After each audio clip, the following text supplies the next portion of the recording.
Bueno, Leo, se cumple el sueño, ahora sí, ahora podés llevar la copa a casa. Y sí, la verdad que sí, que ya está, ya no podemos pedir más nada, la verdad. Agradecer a Dios por todo lo que me dio, por terminar de esta manera, con esta copa tan deseada por mí, por mi compañero, por toda Argentina. Y nada, somos campeones del mundo. Bueno, se lo darías al equipo también, seguramente, ¿no? Como siempre, porque realmente ellos venían, volvían, un test en lo físico, en lo futbolístico, el equipo se merece, todo el equipo está este trofeo. Sí, obviamente, y no me voy a poner a repasar el partido ahora, no hace falta.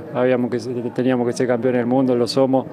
Más allá de cómo se dio el partido, no es momento del análisis, sino de disfrutar.